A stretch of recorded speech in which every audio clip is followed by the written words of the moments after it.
Ошо мындай талаш тартыш бардык мамлекеттерде болгон да, болот. Азыр да болот бардык мамлекеттерде. Казакстанда мисалы экономикалык сот деп түзүп туруп, Британиядан жана лордтордун алып келип туруп койгон, билесиз өзүңүз. Анткени мамлекетке инвесторлор көп учурда ишенбейт. Бизде деле мына чаткал менен Алабукадан лицензия алган кеништедем деп. Корейлердин акыры соттон адилеттүүлүк таппай акыры өлүп тынды да. Мына акыркы эле учур. Швейцариядан келген жана спорт мектебин ачабыз деп жанагы лыжный костюмдарды ташыган швейцариялык инвесторлор. Соттон утулду бардыгы. Биздикилер бири-бири менен тааныш жана жеңичинен сүйлөшүп алып, ошон үчүн мамлекет биздин өзүбүздүн сотторго ишенбейт. Силер тескерисинче жанагы Третейский суттун ыйгарым укуктарын көбөйтүп беришиңер керек эле.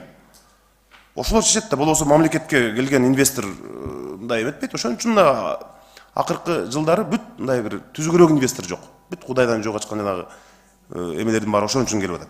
Ошон үчүн силер эркиндик беришке керек. Мисалы экономикалык иштердин бардыгын ошол Третейский суттун укуктарын кеңейтишиңер керек эле. Анткени экөө келишим түзөт да башындачы. Ооба. Азыр эгер бул мыйзам кабыл алынса, Третейский суттун ишмердигине бул кандай таасир этет ушул мыйзам? Вот когда заключается уже инвестиционный договор, там уже пусть Кыргызская республика выразит свое согласие на передачу споров.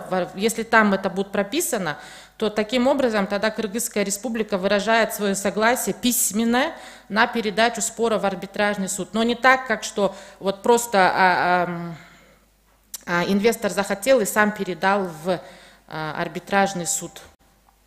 И получил сразу же автоматическое согласие. Түшүндүм, рахмат. Мамлекет менен инвестор соттошуп атса, сот албетте мамлекеттин пайдасын көбүрөөк карайт да. Инвестордун карай беле. Ошон үчүн болуп атпайбы маселенин баарычы? Третейский суд ошон үчүн. Мына негиздеме маалым катта дагы. Түшүндүм мен, жанагы мамлекеттин макулдугун алыш керек деп атпайсыңарбы? Ооба. Мына чет элге келген инвесторлор менен жана инвестициялык спорный вопросторду караганда, силер мисал кылып жазып атасыңар да, постсоветтик өлкөлөр менен Африкадагы бир топ мамлекеттерде дагы ушундай болуп атат депчи. Эми бир түзүгүрөөк өлкөлөрдү мисал келтирбейсиңерби мындай? Африкадагы бир топ мамлекеттер постсоветтик түшүнүктүү да, соттор кантип иштейт. Түшүнүктүү да, мисалы Сингапурду мисал кылла, Грузияны, Европаны, чыгыш Японияны мисалы ошондой мамлекеттерде болсо мен түшүнөт элем, аларда да ошондой өнүгүү кетип атыптыр деп. Буякта мына Африканын бир топ мамлекеттеринде да ошондой болуп атат. Постсоветтик өлкөлөрдө деп атасыңар. Ушул жагынан мына Казакстандагы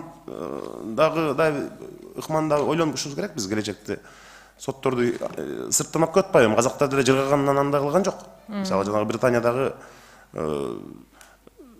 мындай кадыр барктуу кишилерди алып келип жана экономикалык сотко койду да. Ошон үчүн экономикалык иштерди караганда чын эле биз көбүрөөк Третейский судка беришибиз керек. Менин оюмча ушундай. Ошон үчүн бул мыйзамга мен дагы каршы добуш берем. Бул менин жеке оюм. Рахмат.